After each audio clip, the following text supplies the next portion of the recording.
बिस्मिल्लाहिर्रहमानिर्रहीम। आज जो हम क्लास ले रहे हैं वो है एक्सरसाइज 18.5 की।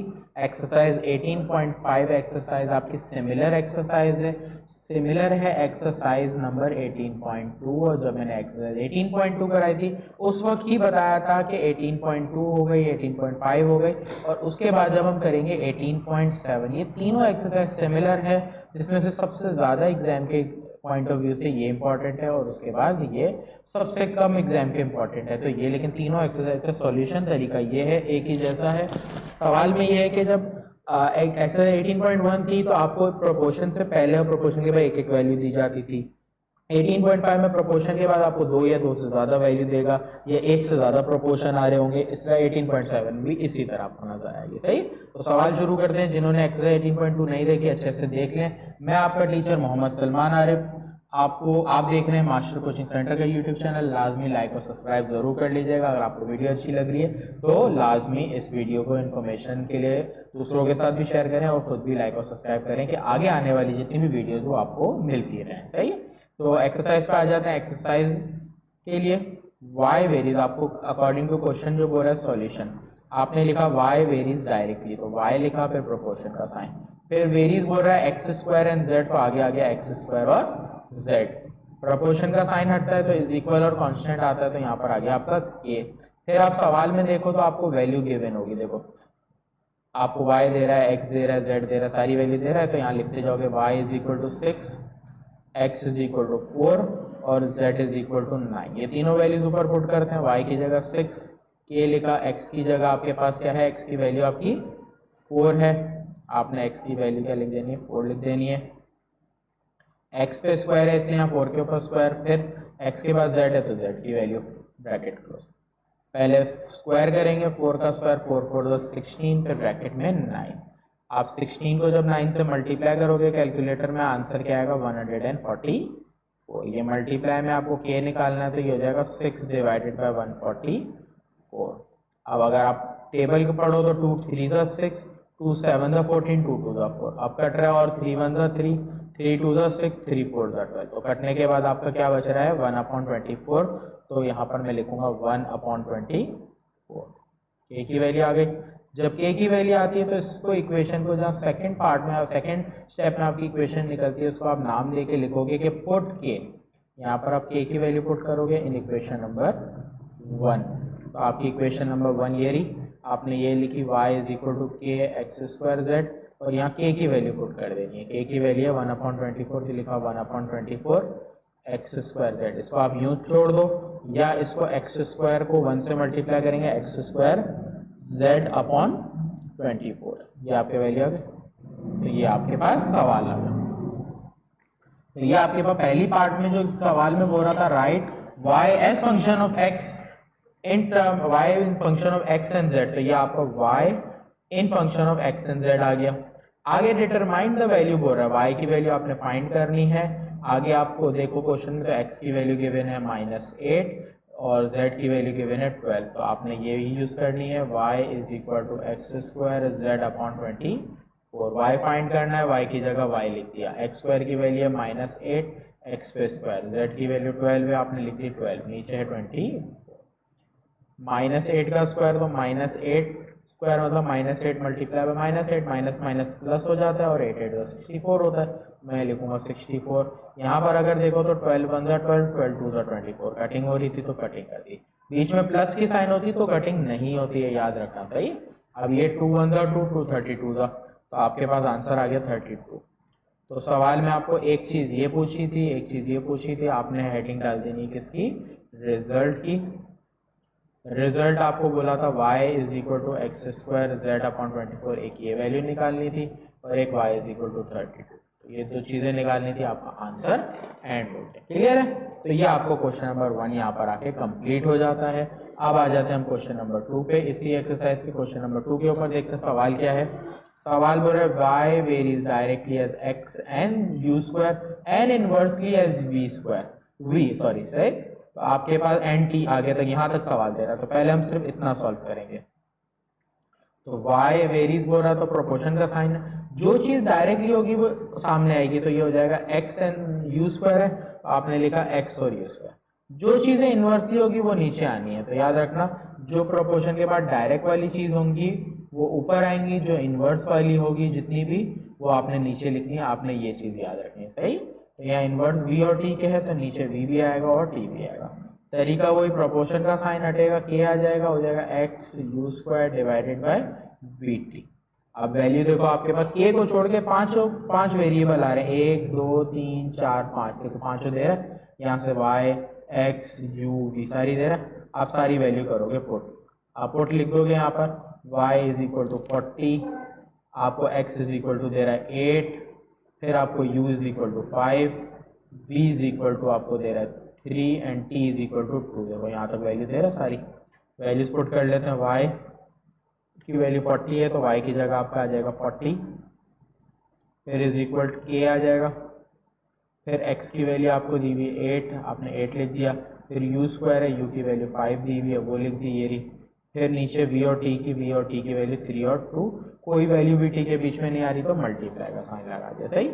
यहाँ पर 40 है, k 8, 5 का स्क्वायर 5 5 25, 3 2 6, सारी वैल्यूज में अगर सिंप्लीफिकेशन हो रही है तो 2 4 8, 2 3 6, कटिंग हो गई और कटिंग नहीं हो रही, इक्वल में सामने सामने कटते, देखो 4 1 4 4 10 40 कट गया। तो यहाँ बच रहा है 10, और भी कटिंग हो रही है लेकिन मैं अगले स्टेप में करूंगा। तो k बचा, यहाँ बचा है 25, नीचे बचा है 3, सही। अब मैं k को अलग कर लेता हूँ, तो 3 यहाँ पे डिवाइड में वहां जाके मल्टीप्लाई हो जाएगा, 25 मल्टीप्लाई में यहाँ पर आके डिवाइड। तो मर्जी है कि कटिंग अभी हो रही है अभी करो, इसके बाद वाले स्टेप में करनी इसके बाद वाले स्टेप में करो, सही। यहाँ पर मैं कटिंग कर लेता हूँ इनकी, तो ये आ जाता है हमारे पास क्या, 2 5 10, ओ सॉरी 5 के टेबल में कटिंग हो रही है, 5 2 10, 5 5 25, तो ऊपर बच गया 3 2 6, नीचे बचा 5, ये आपकी वैल्यू आ गई k की। k आने के बाद क्या करते हैं, इसको नाम देंगे इक्वेशन 1 का, यहाँ पुट करते हैं, तो पुट k इन इक्वेशन 1, आपने 1 नाम दिया 1 दो, a नाम दिया तो a तो मर्जी आप, सही है। y इज इक्वल टू आपके पास यहाँ k है, पहले k की वैल्यू रखोगे 6/5, यहाँ पर आप लिखोगे k की जगह 6/5, बाकी सारे वेरिएबल एज इट इज, देखो x u स्क्वायर है, x है, u स्क्वायर है, नीचे v और ये सारी वैल्यू आ गई। तो ये आपको यूं लिख लो, या इसको और सिंप्लीफाइड लिखना चाहो तो 6x u स्क्वायर अपॉन की एक ही लाइन 5xt ऐसे लिख लो, सही है। तो ये आपका y इन टर्म और आ गया, तो ये y in term of x u v t आ गया। आगे बोल रहा है also find value of y, अब आपको बोल रहा है कि y की वैल्यू फाइंड करनी है, x की वैल्यू, u की वैल्यू, v की वैल्यू और t की वैल्यू सारी दे रहा है। तो न्यूमेरिकल टाइप क्वेश्चन हो गया आपका, u is equal to 4, v is equal to 3, t is equal to -1, values put करते हैं, y is equal to 6, x की वैल्यू -2, u की वैल्यू 4 डिवाइडेड बाय 5, फिर यहाँ पर मैंने देखो गलती ये कर दी कि यहाँ पर क्या था, नीचे vt था तो मैंने यहाँ पर क्या लिख दिया, xt लिख दिया। तो मैं इसको करेक्ट कर लेता हूँ, यहाँ पर क्या आएगा 5vt, सही। v की वैल्यू आएगी, v की वैल्यू 3, t की वैल्यू -1, सही। नीचे कर लेता हूँ अपना। अब यहाँ पे देखो जो वैल्यू सॉल्व हो रही, पहले तो मुझे आसान वैल्यू माइनस से माइनस कटती हुई नजर आए, उसके बाद 3 1 3, 3 2 6, अब नीचे 5 बचा है, 5 किसी से नहीं कटता, इसका मतलब ये तीनों मल्टीप्लाई हो जाएंगे, 2 2 4, 4 2 2 2 4, 4 4 16, तो यहाँ पर आपके पास क्या आएगा 16, नीचे क्या आएगा 5, तो आपके पास ये वैल्यू किसकी आ गई, y की। सवाल में आपको दो चीजें पूछी थी तो आपके पास दोनों निकल गए, आप हेडिंग डाल दोगे रिजल्ट। एक आपको y इन टर्म में पूछा था तो y is equal to 6x u square divided by 5vt, फिर आपको y की वैल्यू पूछी है तो y इज इक्वल टू 16/5, सही है। ये आपका आंसर आ गया, क्लियर। तो ये आपको क्वेश्चन नंबर 2 था जिसका सॉल्यूशन मैंने आपको करा दिया। बढ़ते हैं आगे अगले क्वेश्चन के ऊपर, क्वेश्चन नंबर 3 पे इसी तरह का है। अब बोल रहा है w वेरीज डायरेक्टली बोल रहा है, तो u square inversely as cube root of v, तो क्यूब रूट v के थे तो क्यूब रूट बनाया और क्यूब रूट ऑफ v लिख दिया, सही है। तो ये हो जाएगा प्रोपोर्शन का साइन हटता है, इज इक्वल k आ जाएगा, तो u square upon cube root of v। अब आप सवाल में देखो तो वैल्यू दे रहा है, तो पुट w दे रहा है आपको, w की वैल्यू 216 दे रहा है, फिर u की वैल्यू क्वेश्चन में दे रहा है 6 और v की वैल्यू दे रहा है 27। सारी वैल्यूज पुट कर देता हूँ।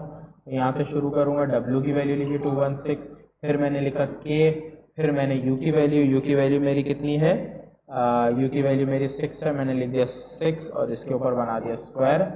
फिर नीचे आ जाते हैं क्यूब रूट ऑफ V की वैल्यू है 27। नीचे सॉल्यूशन के बजाय मैं यहाँ कर रहा हूँ, 216 लिखा मैंने, K लिखा, स्क्वायर रूट ऑफ 6 होता है 6 6 36 और 27 का क्यूब रूट पर याद रखना 3 होता है, सही। 3 1 3, 3 1 3, 3 2 6, तो यहाँ बच गया 12, तो 216 बचा। यहाँ के बाद 12 मल्टीप्लाई में बच रहा है, यहाँ ले आऊंगा तो डिवाइड में, सही।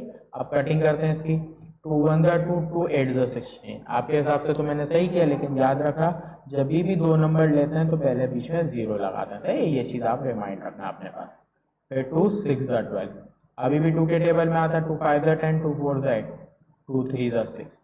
अब ये 6 के 3 के टेबल में आता है 54, तो 3 1 3, ये हमारे पास 2 कैरी गया, 3 के टेबल 3 8 24, तो ऊपर बच गया 18, नीचे 1 बचता है तो लिखने की जरूरत नहीं, K की वैल्यू आ गई 18। इस K की वैल्यू को आपने पुट करना है यहाँ पर इक्वेशन 1 नाम देके, पुट K इन इक्वेशन 1, ये हो जाएगा W is equal to K की जगह आपने लिखा 18, बाकी आपके पास U स्क्वायर और क्यूबिक रूट ऑफ V, ये आ गया। अब सवाल को आगे देखते हैं, फाइंड, आपको W फाइंड करना है, तो ये आपने इक्वेशन निकाली है, W फाइंड करना है, U इज इक्वल टू 10 दे रहा है, V इज इक्वल टू 125 दे रहा है। W इज इक्वल टू, यहाँ से शुरू करेंगे इसी से, 18 लिखा, फिर मेरे पास U स्क्वायर आ रहा था, मैंने U की वैल्यू देखी 10 है, इस पे स्क्वायर है, फिर आपको क्यूबिक रूट ऑफ V दे रहा है, तो क्यूब रूट V की वैल्यू 125, 18 10 का स्क्वायर 10 10 100, याद रखना 125 किसका क्यूबिक रूट होता है, 5 का। क्यूबिक रूट ये निकालने के लिए याद रखो एलसीएम लेते हैं, तो 125 का एलसीएम लेंगे, 5 2 10, 2 कैरी गया, 5 5 25, 5 5 25, 5 5, तो 3 दफा 5 आया, इसलिए क्यूब रूट ऑफ 125 5 आना, सही है। 5 1 5, कटिंग हो रही है, 5 2 10, ये आपका बच गया 18 मल्टीप्लाई बाय 20, 18 मल्टीप्लाई बाय 20 करते हैं तो 360 आता है। आपको सिर्फ एक ही वैल्यू पूछी थी, तो आप फिर भी रिजल्ट बना लो, अच्छी बात है। रिजल्ट में आपने लिख दिया W is equal to 360 answer, सही है। ये हमारा क्वेश्चन नंबर 3 खत्म हो गया। सारे क्वेश्चन पूरी एक्सरसाइज के सिमिलर है, एक जैसे ही है सारे question. If time period T of simple pendulum is directly, देखो वर्ड आ गया, time period proportion to square root of length, तो स्क्वायर रूट ऑफ लेंथ लेंगे तो स्क्वायर रूट का सिंबल बनाया, और लेंथ स्क्वायर रूट में कुछ लिखने की जरूरत नहीं। And inversely proportion to the square root of acceleration due to gravity G, और इनवर्सली प्रोपोर्शन में हमें बता रहा है कि square root of gravity G।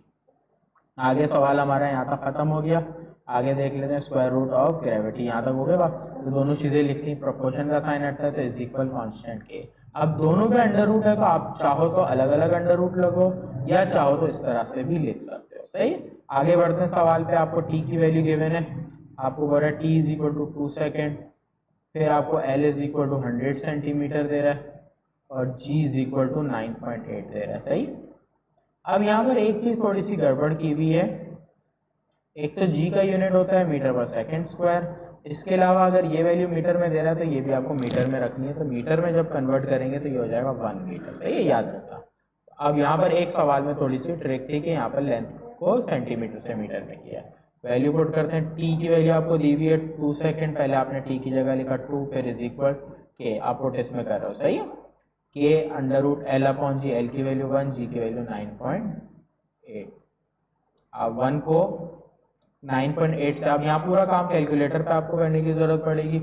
यहाँ पर आपको अंडर रूट लेना है पहले, तो किसका लोगे, 1 को 9 से, 1 को डिवाइड करोगे 9.8 से, तो मैंने 1 डिवाइडेड बाय 9.8 कर दिया, मेरे पास आंसर आ गया 0.102। तो पहले जो मेरा आंसर आया मैंने वो लिखना है, 0.102 आ गया रूट में।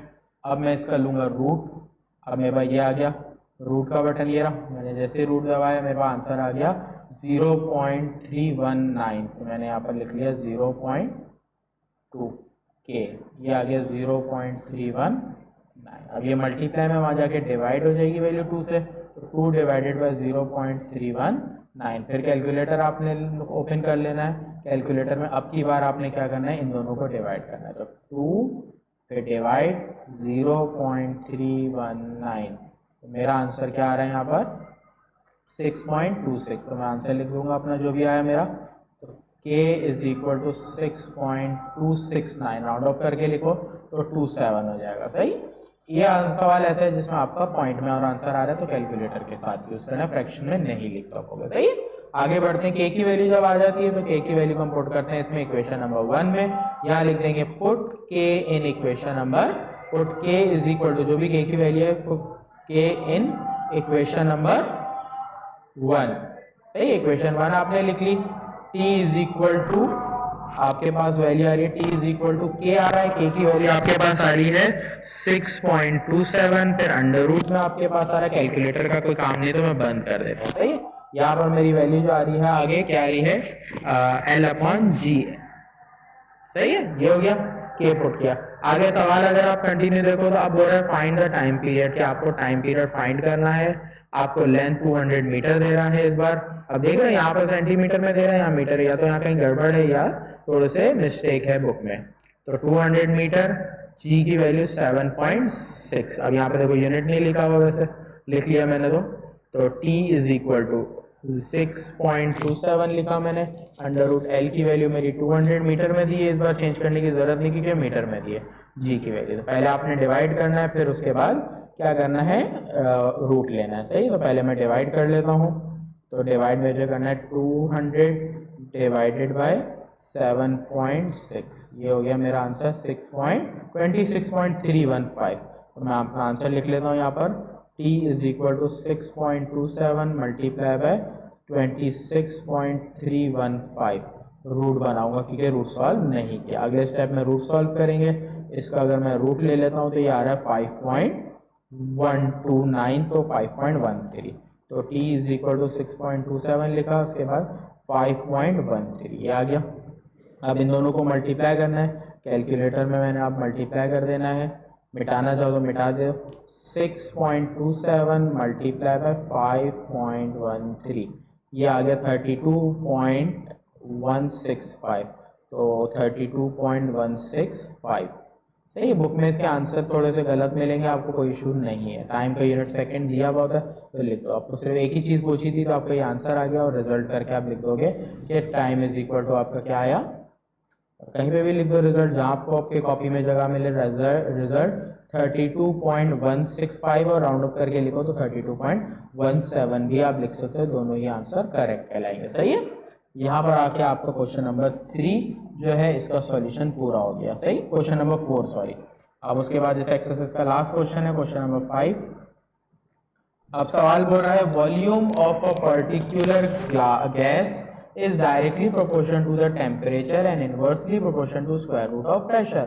वॉल्यूम प्रोपोर्शन दे रहा है किसके, डायरेक्टली टेम्परेचर के, तो T। इनवर्सली दे रहा है किसके, स्क्वायर रूट ऑफ प्रेशर के, तो square root of. Square of pressure बोलता तो स्क्वायर ऑफ प्रेशर लेते, स्क्वायर रूट बोला से स्क्वायर रूट लगा है। प्रोपोर्शन का साइन हटता है तो KT upon under root P, ये आपकी इक्वेशन बन गई। अब आप सवाल में देखो तो V आपको दिया है 100, T आपको दिया है 30, P आपको दिया है 64। तो ये हो गया 100, k की वैल्यू आपको मालूम करनी है, t की वैल्यू दी है 30, p की वैल्यू दी है 64, p पे रूट है इसलिए 64 पे रूट आ गया।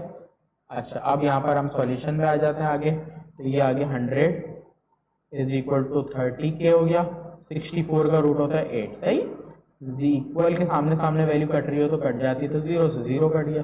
बाकी वैल्यूज को मैं इस तरफ से मूव कर देता हूँ, तो 10 मल्टीप्लाई बाय 8 हो गया, डिवाइड बाय 3 हो गया। कटिंग होती तो कर देते, नहीं हो रही इसलिए हम 80/3 k की वैल्यू लिख देते हैं। k की वैल्यू आने के बाद क्या करते हैं, पुट करते हैं k को, और हमेशा याद रखो इस सेकंड स्टेप में पुट करते हैं, put k in equation number 1। ये v is equal to k की वैल्यू 80/3, आगे आपके पास t है तो चाहो तो इसी के आगे t लिखा, नीचे वैल्यू नीचे लिख दी, तो इस तरह से आपका ये v इज इक्वल टू आ गया। आगे सवाल अगर आप देखो तो आपको फाइंड द वैल्यू v बोल रहा है, तो v आपको फाइंड करनी है, t की वैल्यू आपको 60 दी हुई है और p की वैल्यू 81 दी हुई है। वैल्यू पुट करता हूँ, v इज इक्वल टू 80 लिखा, t की वैल्यू मेरे को दी हुई है 60, तो कोई साइन नहीं है तो मल्टीप्लाई 3 अंडर रूट p की वैल्यू 81 हो गया। v इज इक्वल टू, इन दोनों को मल्टीप्लाई करूँ या कटिंग हो रही है, 3 1 3, 3 2 ज़ा 6 तो 20, तो 80 20 ज़ा 8 2 ज़ा 16 हो गया। देखो मैंने 8 को 2 से मल्टीप्लाई किया और 2 0 थे तो 0 लगा दिए। 81 का रूट होता है 9। दोनों सेम टेबल में नहीं आते इसलिए मेरा आंसर आ गया। अगर ये सेम टेबल में आते तो मैं आगे सॉल्व करता। तो ये मेरा आंसर आ गया। अब मैं क्या कर दूंगा, हेडिंग डाल दूंगा रिजल्ट की। तो मेरे को v पूछा था तो 1600/9। मैथ्स में हम कोशिश करते हैं कि पॉइंट में आंसर ना दे। अगर कोई सवाल ऐसा है जो पॉइंट में ही सॉल्व होता है तो अलग बात है, नहीं तो मेरा हम पॉइंट में नहीं छोड़ते। पिछला सवाल था पॉइंट में ही आना था इसलिए हमने पॉइंट में लिखा, नहीं तो हम पॉइंट नहीं करते। क्लियर है। तो ये आपके क्वेश्चन नंबर 5 एक्सरसाइज नंबर 18.5 की पूरी एक्सरसाइज मैंने सॉल्व करा दी। मैं आपका टीचर मोहम्मद सलमान आरिफ आपसे अल्लाह हाफिज़ देता हूँ। इंशाल्लाह मिलते हैं नेक्स्ट वीडियो में, लेक्चर में। अपना ख्याल रखिएगा। वीडियो को लाइक शेयर और सब्सक्राइब जरूर कर दीजिएगा मेरे चैनल को भी। सही है। तो इंशाल्लाह मिलते हैं नेक्स्ट वीडियो में आपके साथ, फिर अगली एक्सरसाइज के साथ इंशाल्लाह होंगे मास्टर कोचिंग सेंटर के यूट्यूब चैनल पे।